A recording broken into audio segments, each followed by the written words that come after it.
Anak-anak sekolah semua penonton saya hari ini. Umur berapa? 11? 17, 18, 19? Ih banyak umurnya ya. Satu orang umurnya ada 3. Makanya 17, 18, 19. Oh, berarti SMK. SMK. Masih ujian? Ada UN nggak? Udah beres? SMK tuh sekolah menengah kejombloan ya? Kejuruan. Ujian, ya. Ujian, ini yang suka banyak anak, membedakan anak pintar dan anak bodoh. Ya. Oh kenapa itu Pak? Kalau ujian kita harus Belajar. nah ini, bodoh. Kalau ujiannya harus belajar. Ini. Harusnya apa? Kalau ujian belajar, kamu dikeluarin dari kelas. Oh maksudnya saat sedang ujian. Nah, saya bilang kalau ujian kita harus menjawab.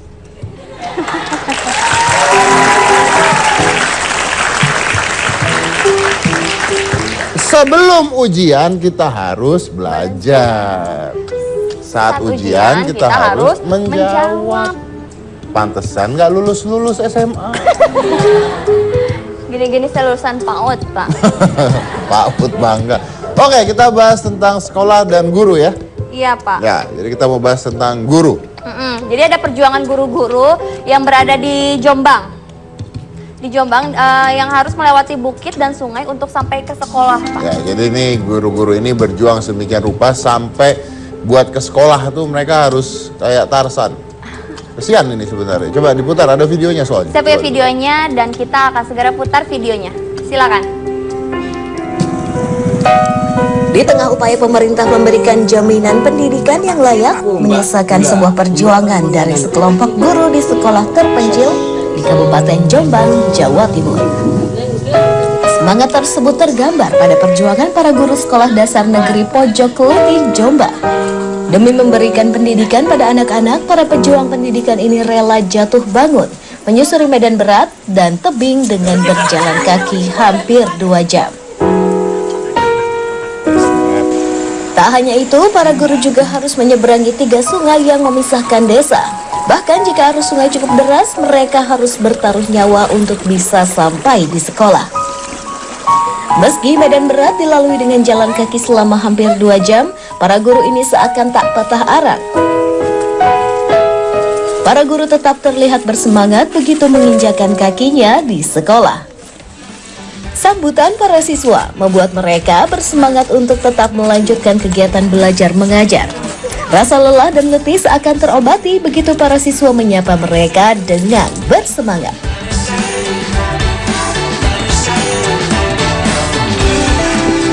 Oke, kasih tepuk tangan dulu buat guru-guru itu, luar biasa. Ya. Ini kalian kok nggak ada gurunya, pada kemana gurunya? Gurunya lagi belajar ya? Pada kemana gurunya kok nggak ada? Iya gurunya mana? Ada gurunya nggak sih? Oh nggak ada. Oh berarti gurunya nunggu sekarang. Ya ini anak kelas ini mana gitu ya? Tadi perbedaan anak pintar dengan anak bodoh. Ya. Perbedaan anak pengusaha sama anak preman Bedanya anak pengusaha. pada saat ngitung. Kalau anak pengusaha tuh biasanya ngitungnya 1, 2, 3, 4, ya, 5. 6, 7, 8, 9, 10. Terusin.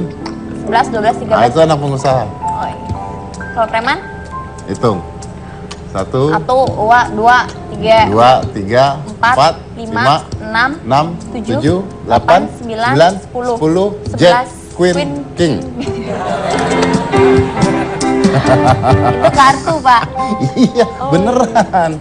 Oke, kita mau bahas tentang Boisman Gori Pak. siapa itu? Boisman Gori adalah seorang anak kelas 5 SD dari Kepulauan Nias yang mempunyai semangat luar biasa dalam mengejar cita-citanya. Terus? Bagi Boisman menuntut ilmu bukanlah hal yang mudah karena dia harus membawa adiknya yang berusia 2 tahun ke sekolah. Jadi, si Boisman ini harus ngasuh adiknya. Itu ada fotonya tuh. Kalian nggak kelihatan, nah itu dia. Nah, dia harus bawa adiknya. Jadi ini luar biasa nih. Dia sekolah sambil bawa adik. Tapi itu juga sampingnya ada yang bawa adiknya juga tuh. Itu yang cewek. Oh iya ya, Ya jadi kan? sebelahnya ya. Iya, mukanya sama itu. Tuh. Iya juga, Iya, Pak. ini. Jadi dia sambil sekolah, sambil ngasuh, sambil ngajar adiknya juga ternyata di sana. Betul, Pak. Tuh Anda lihat ya. Jadi ternyata sekolah di Indonesia ini masih belum merata ya. Ada yang seperti itu ya, meja seadanya, belajar seadanya. Sampai adiknya dibawa juga, belajarnya bareng, diasuhnya bareng, dan it's very difficult conditions ya. Dan susah nih kalau negara kita nggak berkembang di pendidikan, karena nanti lama-lama kita semuanya ketinggalan sama negara lain. Nah, bicara tentang belajar, sebenarnya belajar itu menyenangkan nggak sih? Kalau nanya anak murid sekolah belajar menyenangkan enggak, itu saya berani jamin 90% pasti semuanya pada bilang enggak. Kenapa? Karena yang ditunggu itu pasti hari Sabtu, ya kan? Oh, iya, Sabtu, Minggu libur, Senin. Dan memang Tuhan tuh kadang-kadang nggak adil ya. Kenapa Jumat ke Senin lebih dekat dibandingkan Senin ke Jumat ya? Senin ke Selasa lama, Selasa ke Rabu, Kamis, Jumat. Oh, Giliran Jumat. setelah Senin cepat banget, iya kan? Nah itulah dia. Nah, tapi ternyata justru ketika seseorang itu tidak bisa mendapatkan pengetahuan itu menjadi sesuatu yang dibutuhkan. Seperti tadi Anda lihat anak itu. Ketika begitu susahnya, itu menjadi sebuah kebutuhan utama. Jadi dia benar-benar mau belajar. Nah, saya punya bintang tamu yang saya harap bisa menginspirasi Anda. Kalau Anda di rumah sekarang lagi nonton ini sendirian, kalau Anda ibu rumah tangga yang sudah punya anak, ajak anaknya nonton. Kalau Anda bapak, berarti lagi nggak kerja sekarang, ajak anaknya nonton. Kalau Anda pembantu rumah tangga, ajak anak majikan Anda nonton. Ya, kenapa? Karena saya akan mengundang seorang pelajar, namanya adalah Eri. Ya, Eri ini masih sekolah, ya, dan dia masih sangat semangat untuk sekolah, walaupun dia mengalami sebuah, bukan musibah, tapi sebuah penyakit langka, yaitu penurunan kuantitas dan kualitas otot, ya. Jadi bisa kita anggap seperti lumpuh, dan lumpuhnya ini makin lama makin banyak. Tapi masih terus semangat untuk sekolah. Bayangkan semangatnya. Kita undang sekarang. Ini adalah Eri dan ibunya.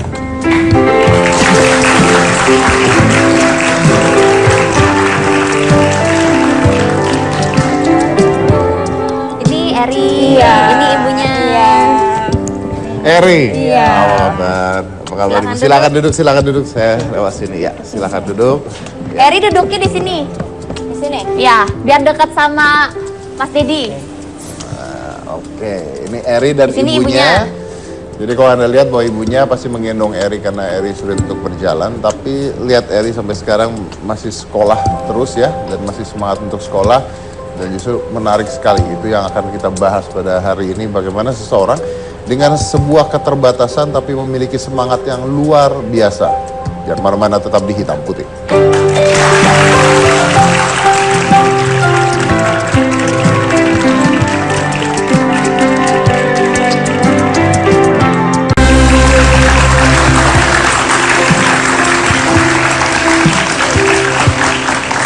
Ya, kalau Anda lihat saya sengaja meminta Eri untuk duduk di kursi saya karena kursi saya lebih tinggi posisinya ya. Jadi supaya penonton nggak bingung kenapa. Karena posisinya lebih tinggi sehingga bisa menyanggah bagian leher ya, bagian lehernya gitu. Jadi Eri bisa duduk dengan lebih nyaman di sana. Oke. Ini baru kamu loh yang duduk di sini. Iya. Keren. Eri ini usianya 17 tahun, namanya adalah Eri Susilo. Dia SMA sekarang ya, kelas 3. Kelas 2. Kelas 2, SMA kelas 2, oke. Dan nanti begitu, rencananya Eri, saya langsung aja ke masa depan kamu. Rencananya kamu lanjut kuliah kah? Iya. Ambil apa?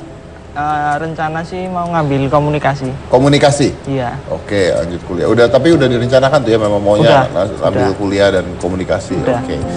Dan Eri sendiri sekarang usianya 17 tahun, tapi kita akan lihat dulu seperti apa sih keseharian seorang Eri. Ya, ini adalah hasil rekaman kami. Silakan. Eri terlahir sebagai anak yang normal. Saat masih kecil, kondisi fisiknya seperti anak-anak lainnya. Ia adalah anak yang sangat aktif. Kondisi Eri mulai berubah semenjak ia berumur 9 tahun. Eri merasa sering lemas dan terjatuh sampai akhirnya hanya bisa merangkak. Kondisi fisik Eri semakin hari semakin menurun. Tubuhnya semakin enggan untuk digerakkan.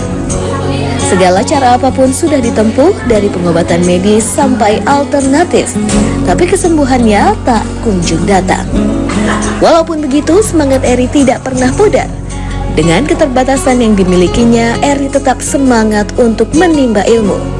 Tidak ada kata malu dan minder dalam kamus Eri. Dibantu ibunda tercinta, Eri berjuang setiap hari berangkat dan pulang sekolah dengan digendong ibunya. Bagi Ibu Tati, jerih payah dan perjuangannya selama ini tidak lain adalah demi mengantar putranya meraih cita-cita. Tak ada yang lebih membahagiakan selain melihat Eri. Tak ada yang lebih membahagiakannya selain melihat Eri menjadi orang sukses.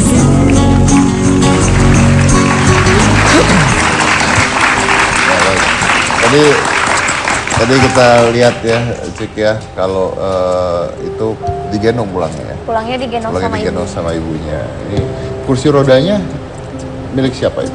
Itu milik pribadi. Oh, tapi ditinggal di sekolah. Ditinggal di sekolah. Iya. Nah, berarti kalau pergi ke sekolah gimana? Ya digendong terus naik motor.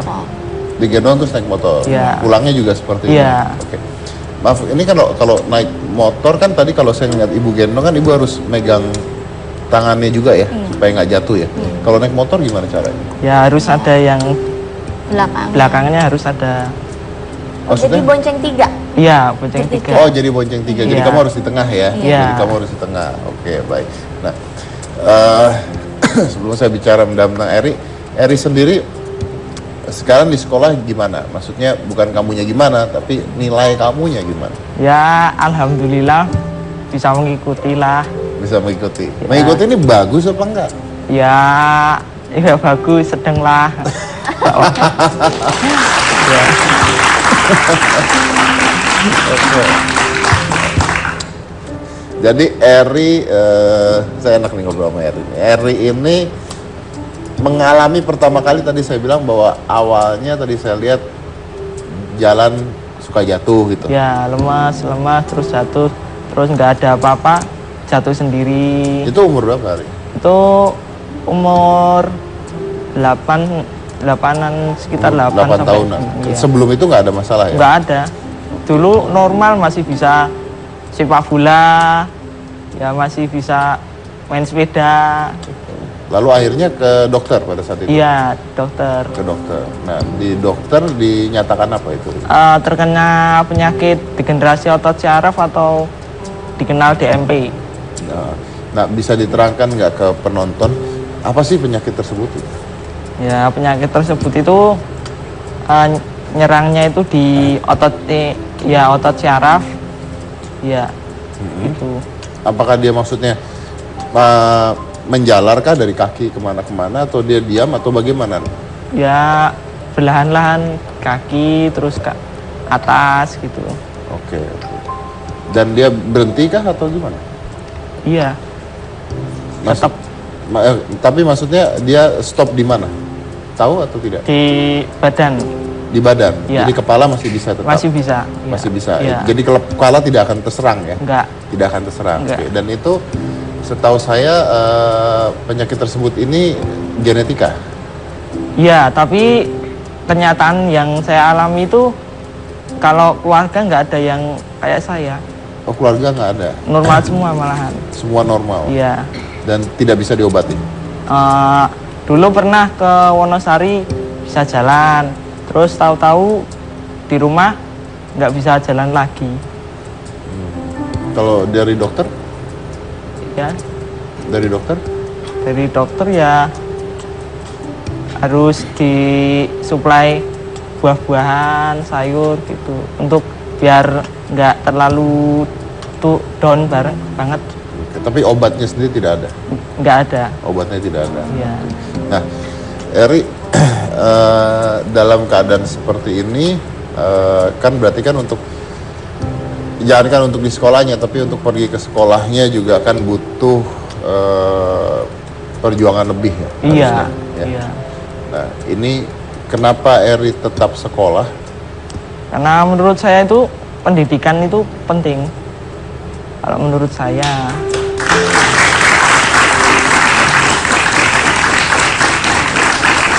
Pernah nggak Eri sendiri maksudnya berpikir, saya berhenti sekolah gitu? Pernah nggak ada pikiran itu? Kalau pernah sih pernah, tapi ya yang namanya pendidikan kan itu penting, ya harus dijalani, harus semangat terus. Semangat. Ya. Ibu sendiri gimana? Ngelihat Eri ini tetap mau sekolah, apakah ibu juga ngebantu dia untuk semangatin dia sekolah atau gimana Bu? Kalau saya juga biarin anaknya semangat sekolah. Jadi ibu pun mengharuskan untuk sekolah? Ya, iya. Nah, ibu sendiri kan tiap hari gendong, Iya. tiap hari gendong. Boleh tahu ayahnya di mana? Siapa? Ayahnya? Suami ibu di mana? Oh, suami saya di rumah ada. Ada di rumah. Ada. Oke. Kenapa ibu yang nganter bukan ayah yang nganter? Ayahnya udah nggak kuat gendong itu. Oh, sudah tua maksudnya. Udah. Nah, ibu sendiri nggak capek Ya gendong? enggak, buat anak nggak capek. Buat anak nggak capek. Nggak capek. Tapi tetap dilakukan ya. Iya. Tetap dilakukan. Oke. Nah, gimana ibu ngeliat Eri ini kan sekolah berarti butuh semangat yang lebih kan? Iya. Dia sendiri gimana? Pernahkah ibu ngeliat dia down, sempat down? Apa, Mas? Pernah nggak ibu ngeliat Eri kehilangan semangat gitu? Pernah nggak? Pernah. Ntar saya kasih tahu, nggak usah semangat terus ya, nggak usah malu sama teman-teman, sama orang-orang. Kadang-kadang kan ada tetangga yang bilang, anak kayak gitu aja disekolahin, udah nggak disekolahin, di rumah aja. Tapi saya juga tetap anak saya sekolah. Ada keluarga yang bilang maksudnya gitu? Iya. Gimana Eri? Ada keluarga yang bilang seperti itu. Kalau Eri ngeliatnya gimana? Ya, kalau saya tuh ya biarin aja. Apa kata orang ya biarin aja. Yang penting itu berdoa biar sehat selalu gitu. Jangan apa itu? Jangan masukin ke hati kan. Ya itu. Jadi kalau ada keadaan seperti ini, terus ada keluarga atau teman atau tetangga ya, ini ngomong nih, ini selalu kejadian seperti itu, self projections namanya. Jadi ketika ada orang bilang seperti itu, Bu, anak kayak gitu aja disekolahin, udah di rumah aja. Itu adalah harapan dia ketika dia mengalami hal tersebut gitu. Ya. Jadi kalau dia punya anak seperti itu, dia nggak akan sekolahin. Seperti itu. Nah, dan kalau akhirnya Erinya tidak sekolah, kalau Erinya akhirnya tidak sekolah sampai dia dewasa nanti, si orang yang ngomong ini akan mengatakan, karena self projection tersebut, orang ini akan mengatakan, tuh kan bener kan, emang harusnya di rumah udah nggak usah ngapa-ngapain, atau ya udah di rumah aja lah orang kayak begini. Nah, justru untuk membalas hal tersebut lah Eri harus membuktikan bahwa Eri mampu dan bisa Iya, sekolah kan. iya. Jadi satu saat nanti ketika Eri kuliah, Eri lulus kuliah, Eri bisa bekerja atau menjadi seseorang yang berguna. Amin. Nah kita lihat kata-kata orang tersebut lagi gitu. Apakah masih bisa dia mengatakan bahwa anaknya begitu aja disekolahin? Iya. Apa mungkin dia akan mengatakan, kok anak seperti itu bisa lebih pintar dibandingkan anak saya? Iya. And that's what we want to hear. Iya. Right?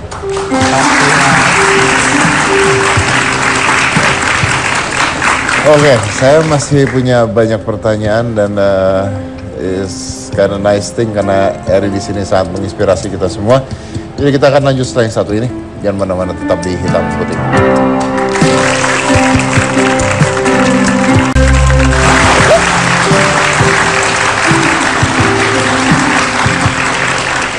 Ya, masih sama Eri ya.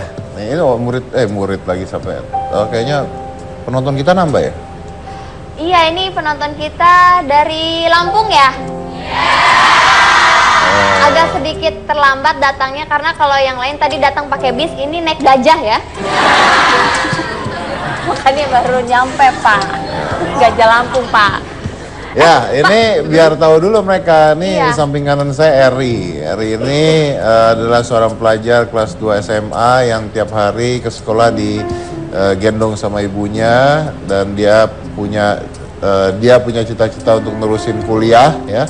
Walaupun hampir keseluruhan badan itu sulit untuk bergerak ya, tidak bisa bergerak ya.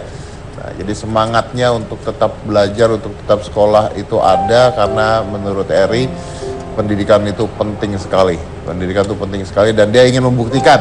Dia ingin membuktikan ke orang-orang yang selama ini menganggap bahwa tidak mampu, bahwa ternyata dia bisa nanti. Ya, jadi ini saingan kalian nih.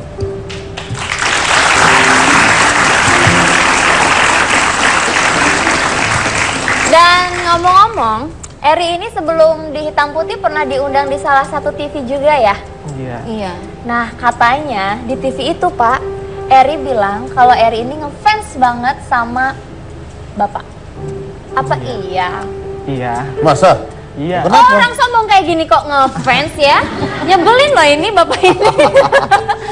Pas Bapak dia Beneran? Saya mau tahu Iya. kenapa Loh, Kak, saya harus bahagia karena saya cuma punya fans satu kok. Kamu mah banyak, saya kan cuma punya satu. Oh, nggak kebalik Pak. Enggak, saya cuma punya satu. Eri, Iya. kenapa bisa ngefans sama Mas Deddy Ya, Corbuzier? soalnya beliau itu orangnya motivasi ada loh.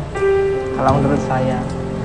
Orangnya sangat memotivasi. Iya. Apakah berpengaruh di hidupnya Eri? Iya. Oh ya? Dengan yang disampaikan Mas Deddy itu, Yang apa? yang disampaikan Mas Deddy itu bikin saya termotivasi. Gimana? Yang disampaikan Oh, Mas Deddy itu bikin saya termotivasi. aduh Pak, saya bangga banget Pak. Tapi Eri, saya bisa memotivasi orang Iya. karena saya belajar dari orang-orang seperti kamu. Iya. Karena kalau saya nggak belajar dari orang-orang seperti kamu, saya nggak pernah belajar tuh tentang bagaimana perjuangan orang. Ya, jadi sebenarnya kalau kamu lihat saya di TV, kalau kamu bilang kamu ngefans sama saya karena saya bisa memotivasi, saya pun belajar dari banyak bintang tamu kita ya, kita Iya. undang ya kan, lihat ya, Iya. yang bahkan yang nggak bisa ngomong aja ada, ya, yang nggak bisa kita ajak bicara aja ada. Tapi mereka punya nilai hidup yang luar biasa. Iya. Mereka punya rasa terima kasih yang luar biasa. They have grateful yang luar biasa. Saya pernah waktu itu punya bintang tamu. Saya punya bintang tamu. Ini orang udah lama lah. Orang ini dia hidupnya dia sendiri juga kurang mampu, tapi dia hidupnya nolongin orang terus, nolongin orang gitu. Terus dia ngomong bahwa kenapa gitu kan, oh karena diajarkan di agama ini nolongin orang, diajarkan agama ini nolongin orang dan sebagainya. Terus ini saya tanya gitu, pada saat itu saya tanya, boleh nggak saya tahu agama Anda apa ya gitu. Terus si ibu ini ngomong begini, oh kalau agama saya sudahlah nggak usah dipikirkan, agama saya hanya berterima kasih pada Tuhan. Nah, jadi ternyata orang-orang tersebut itu bisa bersemangat luar biasa karena dia punya rasa terima kasih terhadap hidup. Dan itu yang kadang-kadang kita lupa, untuk berterima kasih terhadap hidup. Ya. Anda tidur, belum tentu besok pagi bangun. Banyak loh, banyak secara riset orang tidur paginya tidak bangun, itu banyak. Jadi ketika Anda buka mata, yang biasanya buka mata bete karena harus masuk sekolah, ya, yang buka mata bete karena ada masalah, Anda harusnya ketika masuk sekolah atau ketika ada hutang atau ketika ada masalah, Anda bangun, Anda bersyukur dulu gitu. Karena bersyukur dulu ini masih bisa melek matanya. Karena masih banyak orang yang hari ini tidur, besok belum tentu bangun.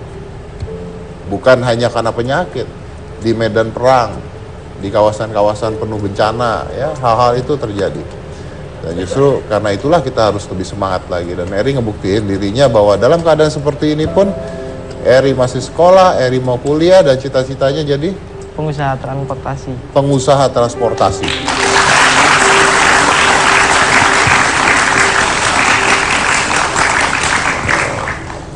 Luar biasa ya, saya ngefans sama dia kalau gitu. Wah, Eri ngefans sama Mas Deddy, Mas Deddy Iya. yang ngefans sama. Terima kasih Oke. Mas. Nah, Eri berapa bersaudara Eri? 4. 4. Iya. Oke, tapi yang lain dalam keadaan Normal. normal ya, jadi hanya Eri saja seperti Iya. itu. Oke. Nah, Eri sendiri pernah nggak kalau di sekolah atau di tempat lain ada nggak orang yang mencoba untuk merendahkan Eri, ada nggak? Ada waktu SD ada yang jahili, kadang bolpen dibuang, pensil diputusin, terus buku dirobek. Itu ada. Ada yang seperti itu? Ada waktu SD. Ada yang ngatain kamu? Ada. Banyak malah waktu SD. Waktu SD? Iya. Tapi setelah SMP, SMA? Alhamdulillah berubah. Berubah ya? Ya mungkin kalau SD kalau gitu kita nggak anak kecil Iya. kali ya, nggak ngerti apa-apa Iya. mungkin ya. Oke. Nah, Eri sendiri boleh nggak saya tahu penyemangat utama kamu itu apa dan siapa? Ibu saya. Ibu. Iya. Kenapa Ibu? Soalnya beliau itu selalu mendukung saya. Iya. Dan beliau jadi semangat saya. Jadi semangat kamu. Iya.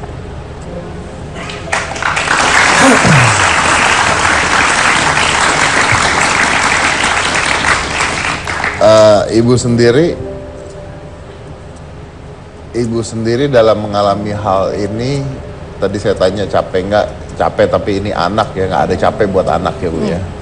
Nah Ibu sendiri dalam mengalami hal ini, Ibu menerimanya seperti apa? Semangat Ibu seperti apa? Ya semangat itu. Semangat. Iya. Percayakah Ibu bahwa Eri satu saat bisa nanti jadi pengusaha transportasi mungkin? Insya Allah bisa. Bisa ya. Iya.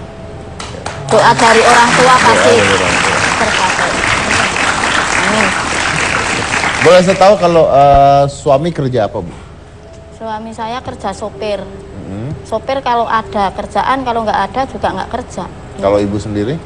Kalau saya sendiri dagang kue. Dagang kue. Iya, Oke. Artinya keadaan ekonomi keluarga pas-pasan. pas-pasan.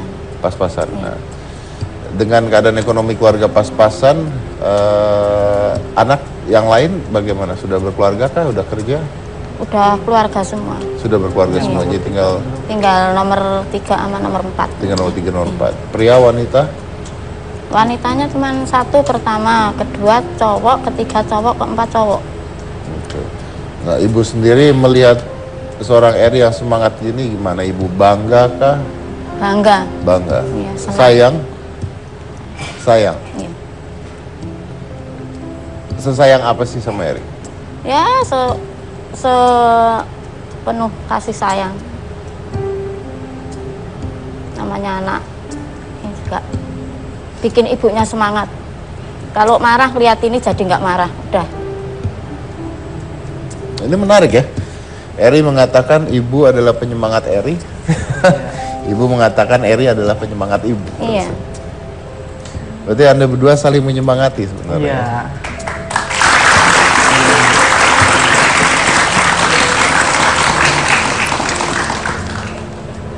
Tapi yang bikin aku inget itu gini Mas, ibu ikhlas enggak gendong Erik tiap hari gitu, Kata siapa? kata Erik. Ya ikhlas, saya bilang gitu.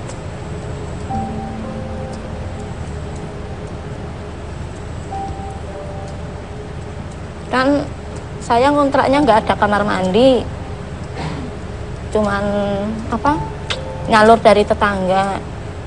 Kalau kebuang kan aku gendong sampai pinggir kali Code itu jauh, berapa meter ya Rik? Ya 100 meter kurang lebih. 100 meter kurang lebih. Situ. Kadang-kadang kan dianya semangat ya Bu, semangat ya Bu, iya. Jangan patah menyerah ya Bu, iya. Besok aku yang bisa sukses menjunjung derajat orang tua. Aku bilang gitu. Iya, amin, amin. Ntar kalau aku udah sukses aku beliin rumah ya Bu, nggak ngontrak lagi, iya.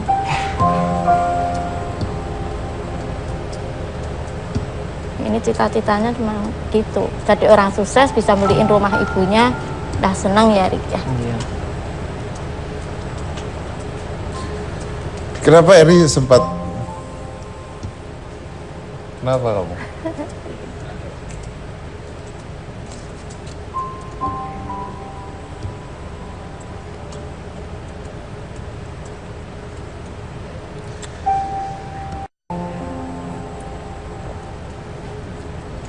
Kenapa Eri sempat bertanya pada ibu ikhlas tidak? Iya, karena kan ada orang tua yang nggak ikhlas ngurusin anaknya. Kan kadang anaknya yang difabel itu cuma disembunyiin. Iya, banyak orang tua yang seperti itu. Makanya dari itu saya itu bersyukur banget memiliki ibu ya seperti beliau. Iya. Itulah yang membedakan antara orang tua sama ayah dan ibu. Ya. Iya. Karena nggak semua orang tua tuh bisa jadi ibu kan. Iya.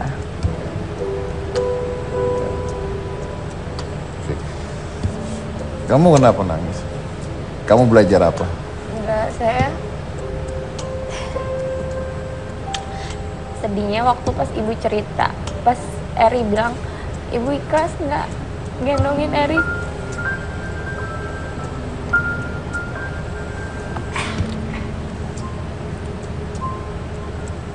Saya nggak tahu Pak, saya kenapa nangis Pak.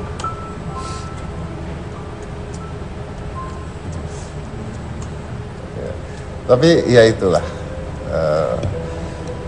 Benar katanya Eri sebenarnya. Makanya kalau ada kata, ya namanya ibu tuh pasti sayang anak, saya nggak percaya. Namanya bapak itu pasti sayang sama anaknya, saya juga nggak percaya.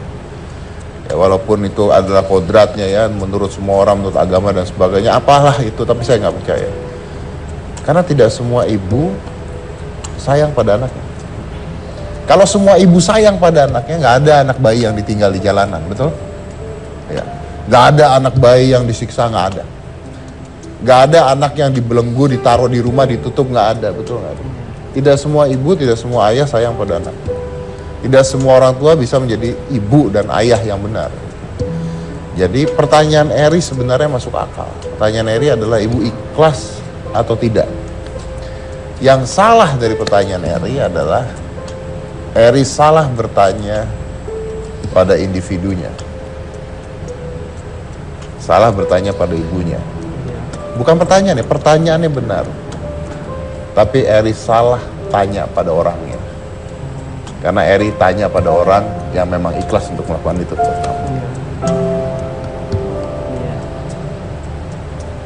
Dan gimana rasanya memiliki seorang ibu yang begitu ikhlasnya untuk melakukan apapun itu buat Eri?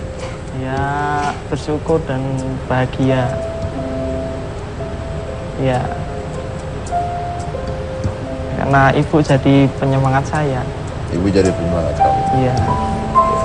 Dan cita-citanya Eri adalah untuk beli rumah buat ibu ya? Iya.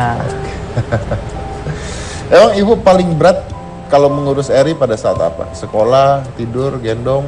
Enggak, kalau paling berat ngurus Erik kalau mau ke belakang, gendong. Gendong karena jauh juga itu ya? Alhamdulillah, kalau berbuang itu malam. Kadang jam 9 malam aku gendong ke.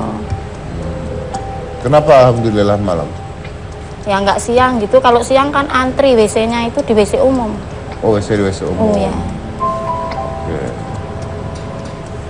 Pada saat itu aja berarti ya? Kalau gendong udah nggak. Usia berapa sekarang? Lahiran 68. Kelahiran 68? Iya. Eri beratnya berapa? 17 tahun ya. Beratnya Eri beratnya berapa? Pernah ditimbang? Berat 48. 48. 48 kilo? Iya. Jadi kayak bawa ransel seberat 48 kilo ya? Tapi kuat ya Bu ya? Kuat, alhamdulillah kuat. Kuat. Nggak kerasa berat itu? Enggak. Sama sekali nggak kerasa berat? Enggak. Waktu kemana itu, Ring? Hah? Waktu Nggak ada uang. dari sekolahan. Waktu nggak ada uang itu pernah aku gendong dari rumah nyampe sekolah. Dari rumah jam 6 pagi nyampe sekolahan jam 7 kurang 5. Aku gendong. Banyak orang yang ngeliatin. Ada polisi ngeliatin, ada yang orang naik mobil ngeliatin. Tetap aku gendong. Pagi-pagi itu. Tuh nggak sama sekali nggak punya uang sama sekali. Biasanya kan ngojek sehari 25, kan pas-pas dagangnya nggak laku, nggak punya uang, ya itu aku gendong. Oh, tiap hari tuh ibu naik ojek? Iya, Oh, makanya bertiga, satunya abang ojeknya, iya. Eri di tengah, ibu Iya, di belakang. tapi sekarang alhamdulillah kakak kelas alumni negeri 11 udah pada ngasih donatur bisa buat beli motor. Alhamdulillah itu. Jadi gimana naik motor siapa? Kakaknya yang nomor 3. Kakaknya yang nganterin Eri. Iya, pulang pergi jemput. Oke. Ini menarik sekali.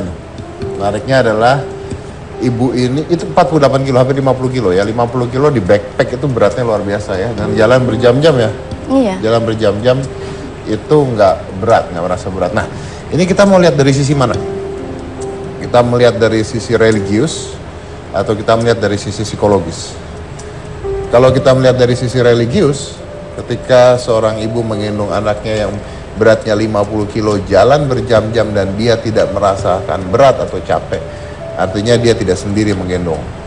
Artinya ada yang membantu ngangkat di belakangnya. Kalau kita bicara secara sisi psikologis, seorang manusia yang memiliki niat yang luar biasa dan tulus akan mengeluarkan endorfin-endorfin tubuhnya sehingga dia tidak merasakan apa yang benar-benar terjadi karena niat mengalahkan semua kelemahan. Tapi kalau kita mau lihat secara manusia, apapun alasannya, beliau adalah ibu yang luar biasa.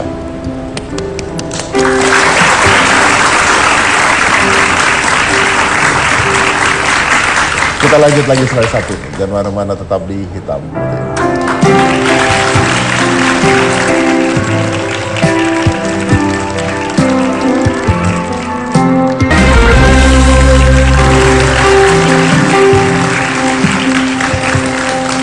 Ya, kita masuk di segmen terakhir masih bersama Eri dan ibunya. Saya harus tutup acaranya, dan mudah-mudahan Anda yang melihat di rumah Anda belajar sesuatu. Ya. Anda yang lihat di studio juga, Anda yang lihat di rumah Anda belajar sesuatu, belajar tentang semangat, belajar tentang menerima, belajar tentang terima kasih ya. Dan Eri ini adalah orang yang luar biasa karena kita lihat dari hal seperti ini semangatnya tetap ada. Anyway, Stephen Hawking, worse than you. Tahu Stephen Hawking? Tahu? Tahu dong? Tahu. Stephen Hawking, kalau nggak tahu Google ya. Stephen Hawking itu adalah penemu yang sangat amat terkenal. Dia punya teori-teori yang luar biasa, yang diterima oleh dunia, diterima oleh semua kalangan pendidikan. Namanya adalah Stephen Hawking dan sangat amat terkenal karena kepintarannya dan karena karya-karyanya yang luar biasa. Dan keadaannya saat ini dari muda jauh lebih parah dibandingkan kamu kan. Tapi dia membuktikan tuh bahwa dia bisa. Artinya ada orang-orang yang memang mampu. Jadi tidak ada kata menyerah untuk Eri. Oke? Oke, that's a deal then. Oke Pak, kita dari tim Trans 7 punya hadiah kenang-kenangan buat Eri sama Ibu. Sebentar saya ambil dulu ya Pak ya.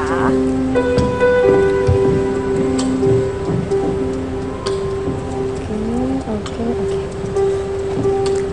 Ini kita punya hadiah untuk Ibu. Ya. Dan yang ini buat Eri. Eri, ini buat kamu ya.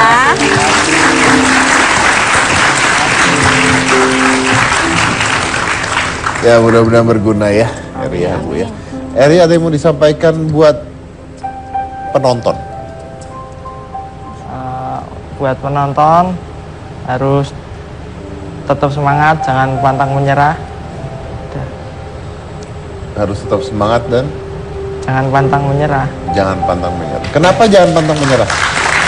Ya, karena kan pasti semua itu ada yang nggak semangat, ya harus semangat. Tuh. Oke, saya tunggu kamu sampai sukses jadi pengusaha Transportasi. Ya. Amin. Nanti kalau acaranya masih ada, umur saya masih panjang, kamu datang lagi di sini. Iya. Tapi kalau udah jadi pengusaha, jangan duduk di sana ya. Bawa kursi sendiri lain kali datang sini ya. Oke, deal. Oke, kasih tepuk tangan sekali lagi buat Eri. Dan Eri dan ibunya ini adalah luar biasa sekali. Kenapa? Karena mereka saling menyemangati ternyata ya. Jadi yang satu semangatnya ada dari ibunya, tapi ibunya juga mengatakan saya semangat hidup saya itu karena Eri gitu ya. Karena dia melihat Eri, saya yang namanya capek, namanya bete dan semuanya ternyata hilang karena melihat seorang Eri. Begitu juga Eri ya. And that's like a perfect match, saling melengkapi. Because you do not need someone to complete you. You do not need someone to complete you. You only need someone to accept you completely. Saya dari Komisi Jika Jessica, inilah Hitam Putih.